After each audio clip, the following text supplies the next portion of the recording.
Facebook changes their name to fit their new market. President Biden declares November as Critical Infrastructure Security Month. Apple plans to be carbon neutral by 2030, and how a new ransomware threat can wipe your backups. All that and more next on The Computer Doctor Show. You're listening to The Computer Doctor Show, your source for technology subjects affecting your business and personal life during this new normal. Your host is an award-winning office technician and IT specialist, author, tutor, ethical hacker, and recent winner on localbest.com as the best computer shop in Tucson. Broadcasting live, here's Aaron Moss. Hello, Tucson and the podcast world and nerd world. Happy Cyber Awareness Month to you all. Welcome to the Computer Doctor Show, your headquarters for up-to-date scam awareness, science, and cutting-edge technology talk. This is episode 68. I'm Aaron Moss, your host. Thanks for tuning in with us every Saturday at 2 p.m. We post all of our shows and bonus content on computerdoctorshow.com. Again, computerdoctorshow.com. Our open lines, 520-790-2040. Feel free to call in anytime with your comments and questions and even complaints we can answer. Co-hosting today is Alan from the cast of the Unscrewed Theater. Hey, Alan. Hello. Thank you, Aaron. All right. Thanks for being with. Please throw me off my game today. I really need it. All right. The Computer Doctor Show is sponsored by the expert technicians at Perfection Auto Works near Speedway in Craycroft. They have a free 26-point inspection. I've had my car serviced there myself with that 26-point inspection. It's awesome. Give them a call for an appointment, 520-323-8650. We're going to take a break from this station's regular news and get back into what is happening into tech news this week. So, if you have been under a rock these last few days, Facebook is changing their name to fit their new market. They're re-strategizing, redoing pretty much everything that they stand for. Their new name is what? Meta. Meta, as in metaverse and the metaverse of things. We're not exactly sure how that is going to, if I send... Facebook will still be Facebook. The company, the umbrella, that's the name they're changing. Right. They're trying to find... That's what has happened so far, yes. But I had a chance to watch this 77-minute presentation by Mark Zuckerberg last night. And basically, they're going all out with this virtual reality, and with this virtual reality things, it's what Oculus was doing. Those of you that are familiar with Oculus, and those of you that are familiar with Horizon, not Verizon, but Horizon with an H, and they are really moving forward with this with this virtual reality thing, and everything that your world is going to be, whether it be interacting with people and interacting with everybody through the, we're going to call it the metaverse. Everything is going to be more virtual reality, and they're gearing up big time. And they have over 500,000 developers with NFTs and all kinds of things. We have to do an entire segment probably on NFTs. You know what NFTs are? Just yet? I do, yeah. Okay. All right, we're not. Don't say anything. We're gonna say something about it. Is it your favorite acronym, though? I can barely say what it's. It's non-fungible. Non-fungible tokens. Non-fungible tokens. Right. Go ahead and Google that and figure out what that is. We do have a caller. Charles Heller is on the phone, no doubt with a joke for us. Hey, Charles. I just read on one of the tech blogs that the parent company of Google, Alphabet, is merging with Campbell's Soup Company. It's going to be called Alphabet Soup. Okay. Alphabet Soup. Yeah, okay. There we go. Hey, thanks for calling in, Charles. So based on the Mark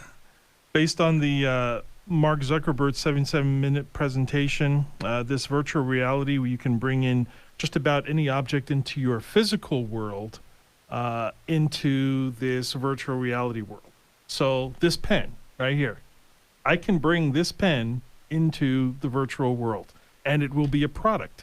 You can buy and sell this pen through an NFT through this virtual world. If I say, hey, that's a really nice unscrewed shirt that you have on there, can I buy that from you? And then you can create a shirt that their avatar is wearing inside of the VR, and they bought the shirt, and now their avatar is wearing the shirt. Okay, and then you could take the shirt off and put it in a virtual closet, in a virtual house, in a virtual bedroom, in a virtual everything. The So NFT makes it one of a kind. it makes it one of a kind. It cannot be copied. But here's the thing: there is a caveat to that. You can actually sell it, and if you make multiples of these, okay, or if you make little variations of it, and it's all you are the only person that can ever have that shirt, okay. And if you are an NFT creator, you can actually create things that people want, and you can sell them virtually or digitally. Okay, gets a little bit complicated, but that is where metaverse is going. That's where Zuckerberg is going to be taking us. He also says many of the advancements are a long way off, and that they're looking for creators and developers from around the world. And that is where social media is going. It's going virtual. Well, online gamers now, when they buy a hat, that's a hat for their game character. Mm-hmm. This seems like they're trying to take that hat concept in video games into the real world, but your real virtual world. Yeah, your real. That's so silly. Real virtual world. So With real money. Yeah. I actually know some teenagers where their parents actually pay them in virtual money their allowance, so that they can game with their Buy friends. in-game items. Yeah. So that's their world. That's where they spend money. They spend money digitally inside of these games. Okay, but that's where we're going in the future. So future, watch out. Also, President Biden declares November as Critical Infrastructure Security and Resilience Month. I got that out. Very good. So basically, that means that they're renewing their commitment to technical innovation and resilience. So we've had all these reports. Obviously, 2020 was a terrible year. 2021, there were still some major flaws that were vulnerabilities that were found out. And now the CISA, the FBI, and people that are coming into knowledge of all of these, and they're partnering up with IT companies, partnering up with people like me, people that are in IT and securities, and they're gathering all these information and resharing them as standards that just about everyone should be following. So basically the technologies that we use every day can be targeted by criminals in so many ways that we can't even count. Ways that that criminals are in the process of figuring out, but security professionals have not figured out yet. Okay, so we always have to. So it's almost like security. We have to think like a criminal. If they saw this happening, how could they exploit that? How can they use that against the person that they're getting information from? That's what they're really out for. They're really out for information because they can turn around and sell information. Okay, what the government is really worried about. They have a growing effort to protect the departments that we heavily rely on, like the weather service, the power, water, and communication services, and also public services such as schools, hospitals, and transportation. Those are the services that can, if any of those services were interrupted, they would cause some really, really tough problems. And with the Colonial Pipeline, that was just a tip of the iceberg. I mean, what would happen if? I mean, we know that what ended up happening after the Colonial Pipeline was hacked, right? The pumps had to be shut down because they couldn't meter them, and they had to reconfigure everything and recalibrate all of the meters, which could have been done by computer, but they had to reload an old. First of all, they ended up paying the scammer, and they couldn't recover it back to the way it was, so they ended up using an old backup anyway, So they're trying to find out all of these possibilities, and they're trying to nail them down. There's too many things flying out there that just aren't nailed down, and that's what all this is. They're trying to nail things down. Okay, too many things, too many vulnerabilities flying out there. All these services use technologies that can be exploited, and they're just looking for a way to secure them. So we know how we would be affected if there was transportation problems, if there was power problems, if there was water problems. That would cause all kinds of havoc. So those departments in particular, like what would you do without water? I'm more worried about waste management. That'd be the big thing for me. You don't care what comes in as long as it goes away. Well, waste management is Well, they're all important. We can't say that one service is more important than the other because they rely on others. Absolutely. If we lose the transportation, then water will suffer too because sometimes that needs to be collected by transportation. So there we go. Also, Apple plans to be carbon neutral by 2030, and this has doubled the number. And what they've done is they've doubled the number of suppliers that are going carbon neutral, with the goal of being 100% carbon neutral across their entire 175 contracted supply chains by 2030. We were talking about this before the show, Alan. By 2030, just 9 years away from now, there's not going to be any auto manufacturers that are going to be making gas cars anymore because that's kind of like the deadline. So if you were to go into a place today to buy a car, they're going to be pushing the gas cars because they're trying to get rid of them because the ones that are already made, and then they're going to roll out the electric cars after that. So they hope to drive sustainable energy. This is Apple. They hope to drive the sustainable energy in other industries and produce more jobs. Now, although Apple is currently carbon neutral with their operations, in 9 years, every Apple product, iPhones, iPads, iPods, everything will have zero impact on the government, on the environment. Everything has the effect on the government. All right, we're going to take a quick break. This is our midway commercial break with a word from our sponsors. Up next, a new ransomware that is targeting your backups and some tech anniversaries for this week. This is the Computer Doctor Show. Stay tuned.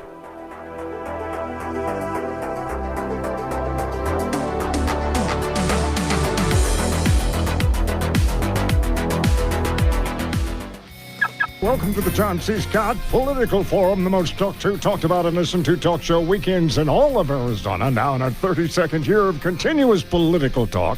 Very quickly, a personal note. I have a PT Cruiser. I love this little car. It takes me everywhere I need to go. Air conditioner goes out. Temperature gauge climbs to we're all going to die. I called AAA. They rushed the car to Perfection Auto Works Wednesday. Get a call on Thursday. Mike Emery says, your car's ready. I went, really? He says, yes. I said, the cost? He said, it's the estimate. Just what we told you. Didn't have time to detail the car because we wanted to get it back to you as quickly as possible. That's service.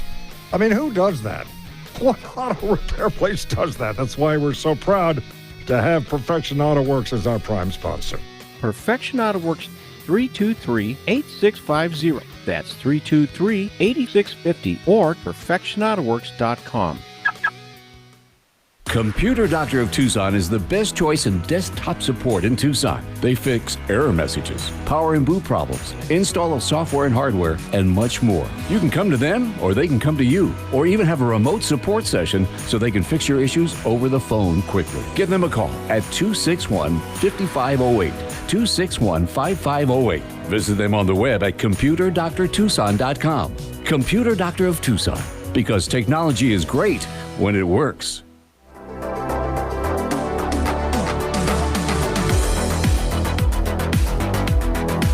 Welcome back to the Computer Doctor Show, your source for scam awareness, science, and cutting-edge technology talk. I'm Aaron Moss, your host, along with Alan from the Unscrewed Theater. Before we get into this next segment, Alan, what can you tell us about the Unscrewed Theater? Two things I want to bring up. Tonight, we're going to have a special holiday show. We invite everyone in the audience to bring their children and come in costume. We'll have goodie bags for everybody. Next Friday and the Friday after that, which will be November 5th, November 12th, if you show up to that Friday show in person, we'll be giving away tickets to the November 20th performance at the Fox Theater, Whose Live Is It Anyway? If you've seen Whose Line Is It Anyway? Whose Live is their traveling live performance show. So check on the Fox Theater event website. I believe faces you've seen on Whose Line Is It Anyway will be traveling through Tucson at that time, and we'll be handing out pairs of tickets on the Friday performances in November. That's toward the end of November. Awesome. So you said faces, but we don't have names? To be honest, I didn't look at who's in it, but in the past we've had Ryan Stiles, Greg Proops, and those names that we might see those guys again. That's awesome. Well, thank you very much, Alan, for that. So here are some science and tech anniversaries. October 29th, which was yesterday, was actually National Internet Day. And I think I know why that it was called Internet Day. So back in 1969, the first message was sent by internet, but this was not the internet that we know right now. So the first message was sent by a UCLA student named Charlie Klein, and he attempted to transmit the text login, LOGIN, to a computer at the Stafford Research Institute over the first link on ARPANET. That's ARPANET. That was kind of like a primitive version of the internet that we know today. It doesn't work exactly because the internet that we know today is based on a TCP/IP, and that didn't come till another 14 years later. So 1969. October 29th was when that was first. I forgot to do the calculation of how many years ago, but October 29th, 1969 was when the first message was sent via internet using a early version of that. So happy Internet Day to everyone. And here is our next portion of this program. That there's a new ransomware threat that's wiping your backups. Now, we were talking during the break, Alan, that some people are not even sure of what exactly ransomware is, or if they even know of anybody that was even affected with ransomware. I've been affected with ransomware twice. Okay. And I'm starting to understand how the computer behaves when it is processing ransomware, okay? One thing that you can know is that when you turn your computer on, the computer's going to be working hard at something. The CPU usage is going to be at 100%, and the computer's going to be running slow and very, very laggy for no good reason. Now, if your computer is already running laggy, then you won't be able to detect it, because my computers are usually running pretty fast. When my computer's running slow, it's running something that it's not supposed to, or something that I did not tell it to run, okay? So, but you go back into the logs and you can see what is actually running, and guess what? There's nothing there, okay? Or nothing that you can identify as being malicious. Because the people that create this stuff, they've already thought about what you're thinking about. Okay? They don't want you to know that it's there. They'll give it a different name, They'll give it a name like, McAfee, or they'll give it a name like, something that when you see it, you're going to think that it's something else, but It's really this. So, with all that said, there's a bunch of authorities that are out there, and what they're doing, this is the CISA that are reporting this, the FBI, they're already looking into this. But there's a new ransomware. Ironically, it's called Black Matter, not to be confused with Black Lives Matter, but Black Matter. That is the name of this new ransomware program. And it is one of these ransomwares as a service. So even guys like you, Alan, Okay, you can actually go out and you can actually buy ransomware as a service on the dark web. Okay, you can buy it, follow the instructions, and then start infecting people with your ransomware, and they will pay your ransomware fee back to you. Okay, it is that easy. Okay, it does take a little bit of knowledge, but here's the thing. This particular ransomware is particularly dangerous because it has the ability to wipe out your backup. And one of the things that comforts people that when they are infected with ransomware is that they are safe because they have a backup, which is usually true, but this system is smart. What it does is it uses an embedded previously compromised credential. So it'll find files in your computer that still have credential information that may have been used at some point in the past, that gets registered in the registry and in files buried in your computer that we don't use every day, but they're still there.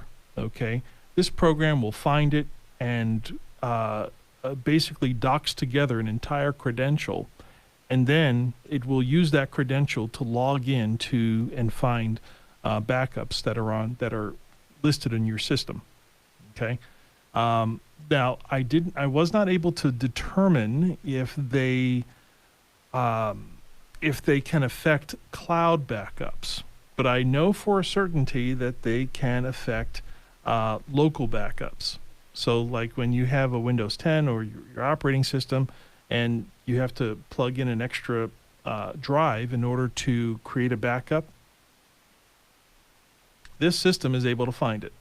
And now when it wipes out your current system and it wipes out your backup, where does that leave you? Almost nothing. Pretty much. Pretty much. And that's exactly what they want. They want to leave you with nothing so that you will have no choice. But to pay. Yeah. So that is where we are with this. So if here are the things that here's the things that we can do to prevent ourselves, because obviously when we talk about all these threats, people want to say, okay, how can we protect ourselves? So according to the CISA, this is the advice from the top technical people in the country that have dedicated many man hours and many months researching this. This is some of the best advice that they have come across, and that is to implement detection signatures.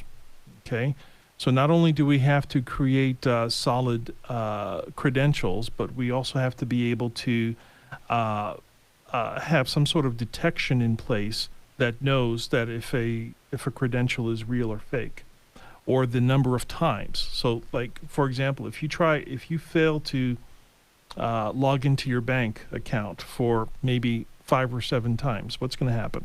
You get locked out. You get locked out, right? You get locked out for 24 hours or for 48 hours. They lock you out. Or you have to give them a phone call. Right. Something to reopen your account. That would be an example of a implementation of a detection signature, so that these fake logins stop happening. Use strong passwords, implement multi-factor authentication or others. Patch and update systems. You want to make sure that your patching and updates are always up to date. Limit the access to resources over the network, and implement network segmentation and transversal monitoring. Did you get all that? I did. I've been writing it down. Excellent. Before we wrap up, we just want to thank again our sponsor, Perfection Auto Works, for their sponsoring this show. Stop by their location near Speedway in Craycroft for your free 26-point inspection. This was episode 68. My name is Aaron Moss, your host and technology expert. Alan was co-hosting today. Tom Fairbanks is at the control board. Listen to the Computer Doctor Show every week with new episodes every Saturday. We hope you enjoyed this episode of The Computer Doctor Show. If you missed any part of this live broadcast, we post all our episodes online at computerdoctorshow.com. Remember, the world is getting more and more tech, and so should you. To stay current with technology, listen to The Computer Doctor Show each week for local and global tech insights. If you have suggestions for a topic on a future show, send us an email at info@computerdoctorshow.com.